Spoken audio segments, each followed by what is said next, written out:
Sean bienvenidas y bienvenidos a una emisión más de Aprende en Casa 2.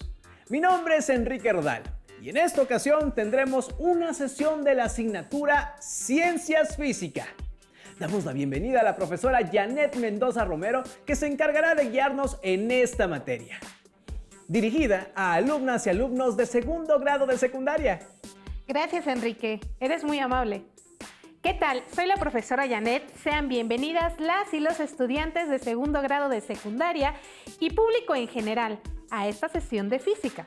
Esperando que se encuentren muy bien y que sigan cuidando de su salud, manteniéndose en casa y tomando todas las medidas necesarias de higiene para mantenerse sanos y fuertes.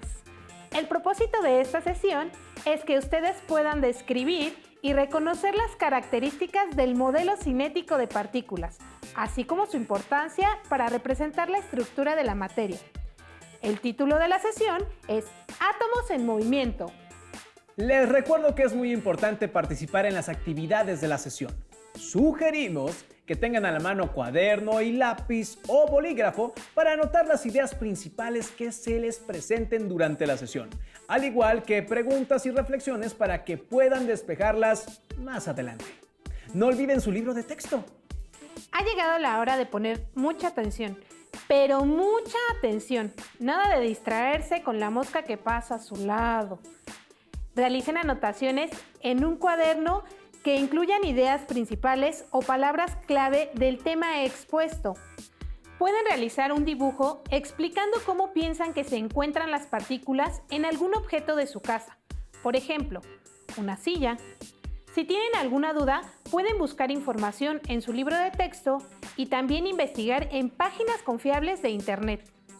Ha llegado la hora de iniciar nuestra sesión de física llamada Átomos en Movimiento. Enrique, primero vamos a revisar algunos conceptos vistos anteriormente. Por esa razón, necesito de tu ayuda para recordarlos. ¡Claro que sí, maestra! Ya sabe que yo siempre estoy dispuesto a ayudar con el aprendizaje. ¡Excelente! ¿Podrías decirme qué es un modelo en la ciencia? Claro. Un modelo en la ciencia es una representación de algún sistema o proceso científico y tiene la finalidad de analizar, describir, explicar o predecir algún fenómeno. Muy bien. Tienes muy buena memoria. Veo que te han quedado claros los temas anteriores. Claro, maestra. También recuerdo que en la sesión anterior estuvimos revisando el modelo atómico. ¿Vamos a hablar otra vez de qué es un modelo atómico?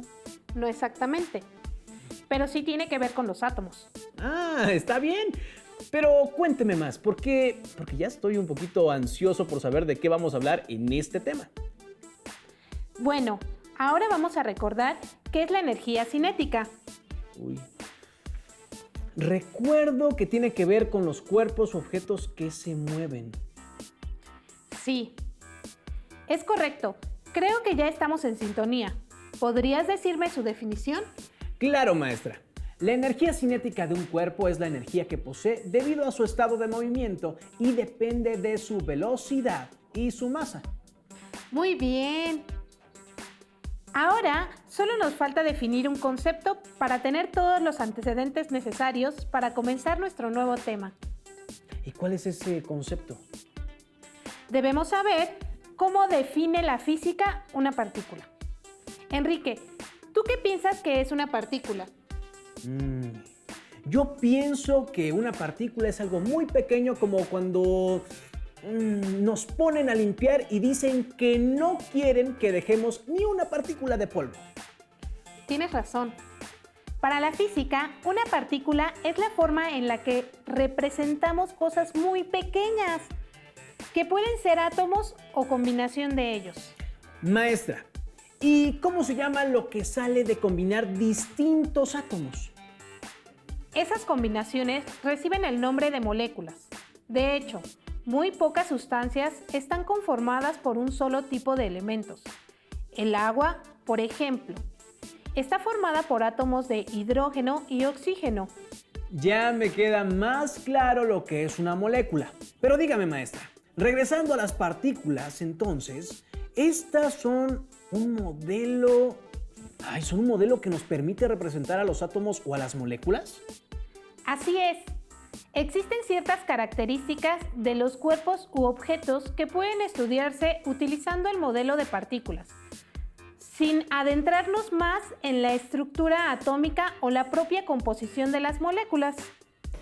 Entonces es un modelo muy útil porque, como sabemos, todo está conformado por átomos.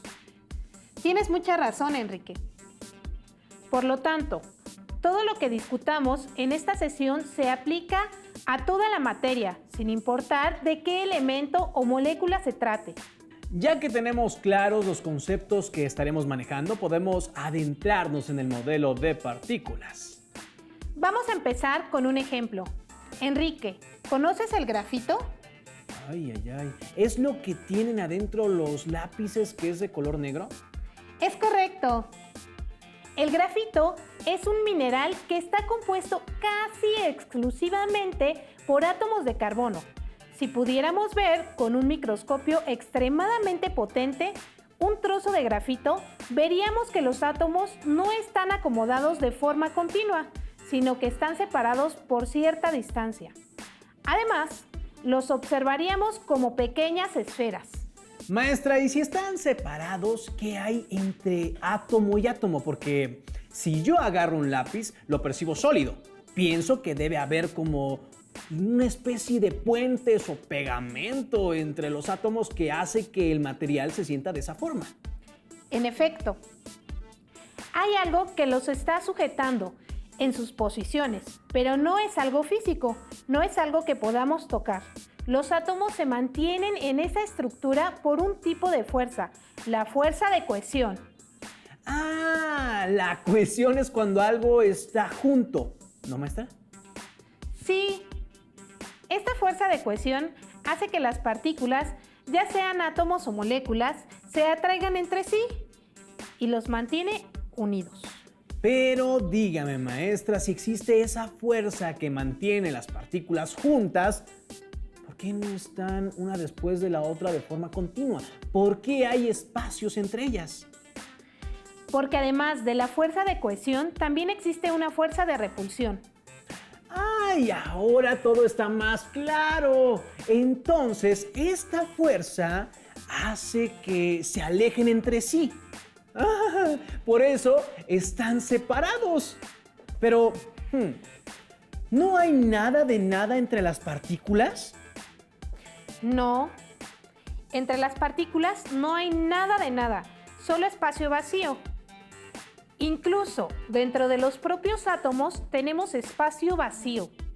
Hay que recordar que la mayor parte de la masa del átomo se encuentra concentrada en el núcleo y que solo unos pocos electrones están a su alrededor. Vamos a hacer un pequeño experimento que nos servirá para ejemplificar esto. Muy bien, ¿qué material vamos a necesitar, maestra? Utilizaremos un vaso pequeño de vidrio o plástico, canicas,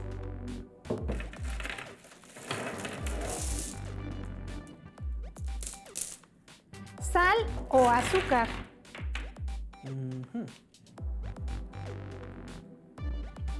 y por último, agua. Esta agua, ¿verdad? Claro.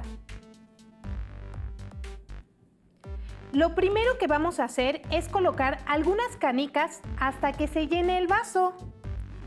¿Todas? Algunas. Tienes que llenarlo nada más. Pues vamos a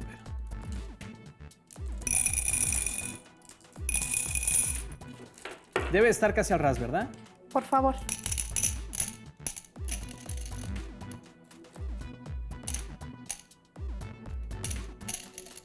¿Así está bien?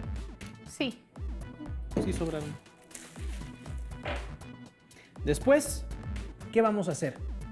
¿Esas canicas representan las partículas del objeto? Efectivamente.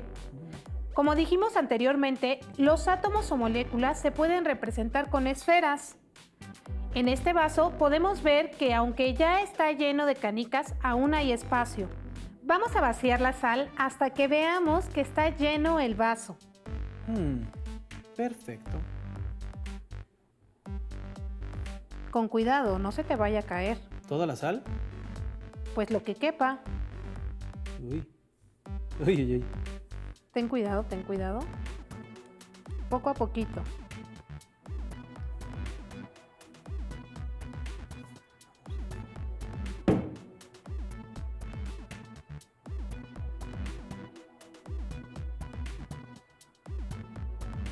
Uy.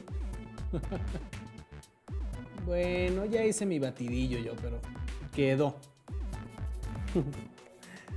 A pesar de que el vaso ya estaba lleno con las canicas, cupo mucha sal. Eso quiere decir que había mucho espacio vacío entre las canicas. Así es.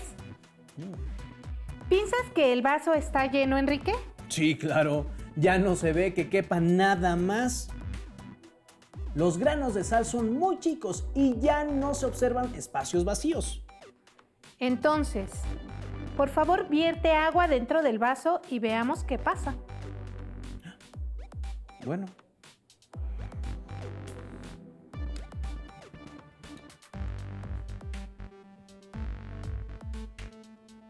Ah. Órale. Creías que estaba lleno, ¿no? Pues ya casi.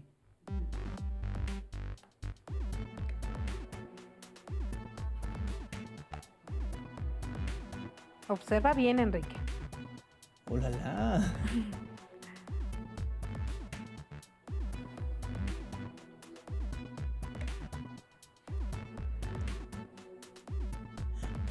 Todavía pide más agua.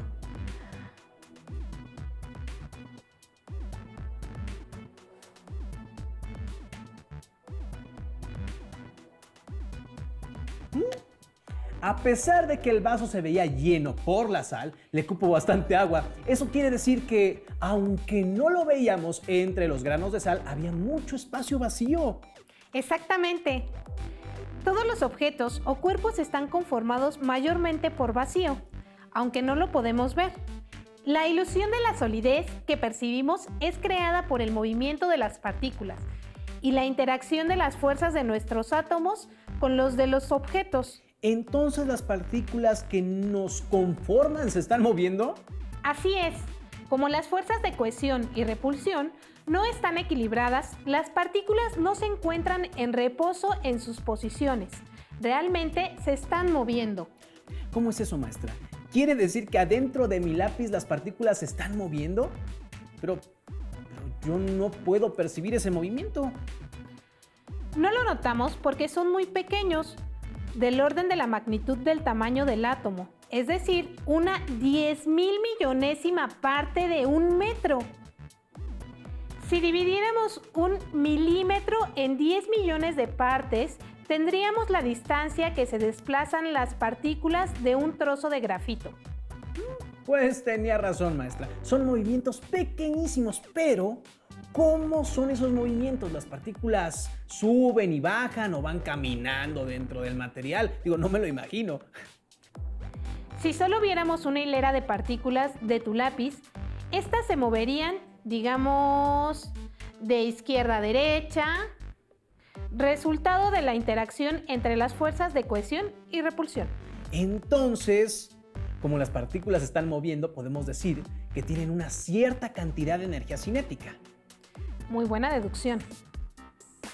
Como se mueven y poseen masa, estas tienen energía cinética. Además, podemos modificar la cantidad de energía que tienen. ¿Y cómo se hace eso, maestra? Porque para aumentar la energía cinética tendríamos que empujarlas o algo así.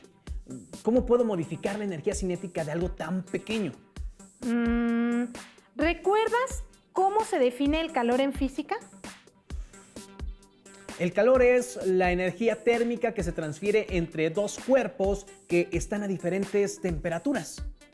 Exactamente, Enrique. El calor es energía de tránsito y como es energía, esta se puede transformar a otro tipo. Por ejemplo, a energía cinética. Ah, y entonces al suministrarle calor a algo, aumentamos la energía cinética de sus partículas. Sí, así es. De hecho, el modelo de partículas nos permite comprender por qué el calor fluye siempre del cuerpo con mayor temperatura al cuerpo de menor temperatura. Si ponemos en contacto dos cuerpos a diferente temperatura, las partículas del que tenga mayor temperatura tendrán más energía cinética. En la parte donde se toquen los objetos, sus partículas estarán chocando. Estos choques transferirán energía cinética de las partículas que tienen más a las que tienen menos. También recuerdo que la temperatura es la forma en la que medimos la energía cinética de las partículas de los objetos. Sí, así es. La temperatura nos dice la magnitud de la energía cinética promedio que poseen las partículas de un cuerpo o sustancia. Es por eso que, entre más energía cinética tengan las partículas, mayor temperatura tendrá el objeto. Maestra, ¿hay alguna forma de observar el movimiento de las partículas que conforman un objeto o un cuerpo? Es complicado. Se necesitan microscopios muy potentes. Lo que es más fácil de observar es el efecto que tiene este movimiento sobre otras cosas. ¿Has escuchado hablar del movimiento browniano? Ay, es la primera vez que escucho ese término. ¿A qué se refiere? Bueno, entonces vamos a platicar un poco acerca de él. El movimiento browniano fue observado por primera vez por el botánico inglés Robert Brown en 1827. Brown analizaba con ayuda de microscopio partículas pequeñas de polen que se encontraban suspendidas en el agua. Su sorpresa fue observar que algunas partículas muy pequeñas se movían de manera constante, con trayectorias completamente irregulares, y cambiaban continuamente de dirección. Déjeme ver si entendí. El señor Brown tenía granos de polen en agua. Tomó una muestra de eso y al verla en el microscopio observó que el polen se movía. No exactamente. Los granos de polen son muy grandes, pero cuando uno de ellos se rompía, liberaba organelos celulares vegetales, los cuales son muy pequeños y eran estos los que se movían de forma errática. Maestra, dígame, ¿qué era lo que los movía? Al principio, Brown pensó que el movimiento era producido por organismos vivos, aunque no podía verlos. Más tarde, desechó esa idea porque el movimiento se seguía presentando sin interrupción por varios meses. Además, también lo pudo percibir cuando se trataba de una muestra inorgánica. A pesar de que Robert Brown fue el primero en observar ese fenómeno, no pudo encontrar una explicación. ¿Cómo, maestra? ¿Entonces no fue él quien explicó la causa de esos movimientos? No. Fue hasta 1905 que Albert Einstein publicó en su trabajo acerca del movimiento browniano. Albert Einstein es uno de los científicos más reconocidos de la historia. ¿Cuál fue la explicación que encontró? Einstein creía firmemente que la materia se encontraba constituida por átomos y moléculas en constante movimiento. Dijo que cuando una partícula se encuentra dentro de un líquido, recibe los impactos de un gran número de moléculas del propio líquido. Estos impactos provocaban el movimiento aleatorio que Brown observó. Vaya, maestra, qué interesante, pero parece que este fenómeno solo se puede observar con ayuda de un microscopio. Y, por desgracia, pues no tenemos ninguno a la mano. Si hay una forma de observar de manera indirecta, vamos a hacer un experimento. Muy bien, maestra, pero ¿qué vamos a necesitar? Necesitaremos 2 vasos de vidrio o plástico transparentes con agua fría y agua caliente, colorante vegetal líquido. Muy bien, son materiales muy fáciles de encontrar y conseguir en casa. Ustedes que nos están viendo, recuerden tener mucho cuidado al hacer los experimentos. Siempre realícenlos en compañía de un adulto. ¿Qué más tenemos que hacer, maestra? Es muy sencillo. En uno de los vasos vamos a verter agua fría y en el otro agua caliente. Luego vamos a poner una gota de colorante en cada vaso y vamos a estar muy atentos observando lo que va a pasar. Puedes poner el colorante a los vasos Una gota a cada uno, por favor. Claro que sí, maestra. Recuerden estar muy atentos a lo que ocurre. ¿Tengo que agitar los vasos o nada más le agrego el colorante? No, es muy importante no mover el agua. Vamos a observar el comportamiento del colorante. Alumnas y alumnos, no olviden anotar sus observaciones. Solo una gotita, Enrique. No te vayas a pasar. Vamos a ver. Pulso.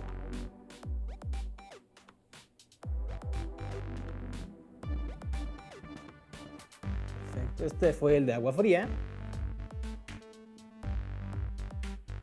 Y este fue el de agua caliente. Órale. En el vaso de agua caliente, el colorante se está esparciendo más rápido que en el vaso de agua fría. Sí. ¿A qué piensas que se debe esa diferencia? Pues lo único que es diferente entre los dos vasos es la temperatura del agua. Entonces, sí, es porque en el agua caliente las partículas tienen mayor energía cinética que en el agua fría. En el agua caliente, las partículas se mueven más y este movimiento es el que mezcla el colorante. En el vaso con agua fría, la energía cinética tiene menor magnitud. Por lo tanto, las partículas se moverán menos, lo que se refleja en que el colorante no se dispersa tanto. Esto es muy interesante, maestra. En casa pueden hacer la prueba con agua a diferentes temperaturas y anotar en su cuaderno las diferencias que encuentran. Enrique, ¿alguna vez has percibido el perfume de una persona sin que esté cerca de ti o has adivinado qué está cocinando en tu casa sin estar en la cocina? Sí, sobre todo lo de la cocina. Hay veces que estoy muy lejos de donde están preparando la comida y me llega el olor. Pues el olor de las cosas se difunde con la ayuda del movimiento browniano. ¿Cómo es eso, maestra? ¿Podemos oler algo por el movimiento de las partículas? Es un proceso bastante extenso e involucra más cosas que las partículas en movimiento del aire, pero podríamos decir que sí. Por ejemplo, cuando alguien se pone un perfume, algunas partículas del perfume se van a esparcir en el aire. Como ya sabemos, las partículas de todo lo que nos rodea están en constante movimiento, aunque este sea imperceptible a simple vista. ¿Y las partículas del aire se mueven como las de las cosas sólidas? ¿Vibran? No. Las partículas del aire no están ligadas por fuerzas de cohesión. De hecho, se mueven en trayectorias largas antes de chocar con las otras partículas. Sin embargo, a pesar de estar tan separadas, son tantas que eventualmente chocarán con las partículas del perfume y las irán empujando por todo el lugar. Entonces irán avanzando hasta que lleguen a nuestra nariz y ahí las podremos percibir con nuestras células olfativas. Exactamente. Así es como ocurre. Hay otros procesos celulares muy importantes que dependen del movimiento browniano, como la ósmosis o el transporte de moléculas dentro de las células. De las clases de biología recuerdo que la ósmosis celular es la forma por la que entran las sustancias que la célula necesita para vivir, como nutrientes y oxígeno. También es la manera en la que los desechos salen de la célula. Entonces, como puedes ver, el movimiento browniano es muy importante para la vida. A veces parece que la física se aplica solo a la tecnología, pero veo que es posible explicar hasta procesos biológicos. Entonces, para recapitular lo que discutimos el día de hoy, podríamos decir que para representar la estructura de todo lo que nos rodea, la ciencia ha propuesto el modelo de partículas. Así es, la materia está compuesta por pequeñas partículas que pueden ser átomos o moléculas. Además, están separadas, es decir, la materia no es continua. Estas partículas están sometidas a fuerzas de cohesión y repulsión que hacen que estén en constante movimiento, aunque no podamos percibirlo. Aunque no podemos observar el movimiento porque es muy pequeño, este ocasiona otros fenómenos macroscópicos, es decir, que están en una escala que sí podemos observar a simple vista. Uno de esos fenómenos es la temperatura. Esta es una medida de la cantidad de energía cinética que tiene un cuerpo, objeto o sustancia. Y otro fenómeno muy importante para la vida que utiliza el movimiento de las partículas es el movimiento browniano. Existen otras importantes implicaciones del modelo de partículas que nos ayudan a describir las características de la materia, pero eso lo revisaremos en las siguientes sesiones. No olviden que si tienen dudas o quieren investigar más, consulten su libro de texto en el tema correspondiente. También pueden consultar páginas de internet con información confiable. Por mi parte es todo. Me dio mucho gusto acompañarlos en esta sesión. Me despido de ustedes recordándoles que deben seguir las indicaciones de higiene y salud para que no se enfermen. Agradezco su intervención en esta sesión, maestra, y a ustedes los invitamos a la próxima sesión. ¡Hasta pronto!